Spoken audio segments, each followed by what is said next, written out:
Ni kupasha yale ambayo yanatuhusu sisi kama wanahabari, na ambapo waandishi wa habari wametakiwa kuendelea kujitahidi kutoa habari za kweli na za kuaminika, hasa wakati huu ambapo habari potovu zimeonekana zinaenea kwa kasi ulimwenguni.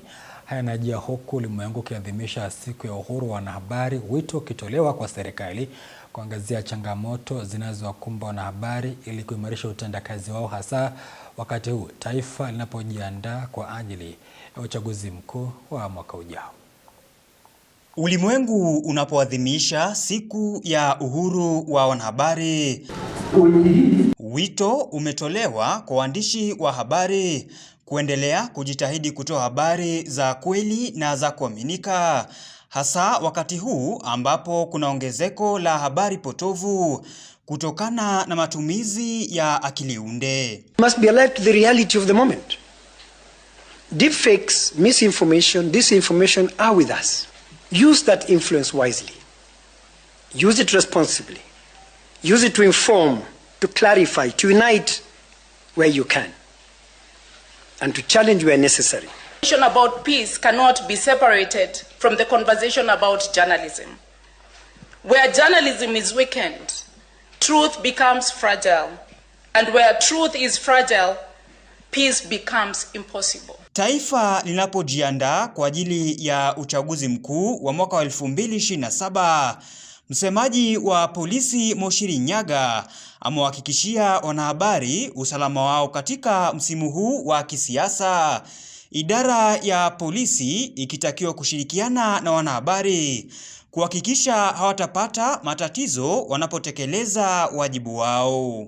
The role of the police is not to obstruct the media, but to support and protect their lawful work.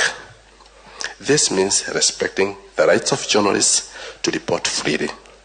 It means enabling them to carry out their work without intimidation. Waandishi wa habari kutoka sehemu mbalimbali nchini wamejitokeza kusherekea siku hii muhimu. Katika kaunti ya Kirinyaga, kundi la wanahabari wanawake likijitokeza na kutoa wito kwa serikali kuangazia baadhi ya changamoto wanazozipitia wanawake katika tasnia hiyo, ikiwa ni pamoja na kunyanyaswa. Ningeomba serikali, kwa sababu sisi kama wanawake tunapitia challenges mingi wakati tunaenda field kufanya stories. If it can put like a department where when a journalist experiences some challenges or gets into depression, wanaweza enda wapewe counseling na waweze kurudia maisha yao ya kawaida, kwa sababu tumeona a lot of them wakipatwa na depression na wanaenda mpaka wanakufa. Hiyo si jambo ambalo tungetaka kuona. Tunataka kuona media ikikuzwa kama vile other sectors. Na ningeomba pia serikali, wakati journalist wanaenda kuuliza maswali, wasikue wale watu ambao hawataki kutoa information. Watoe information, kwa sababu tunasemanga media is the voice to the voiceless. James Mwangi, Undugu TV.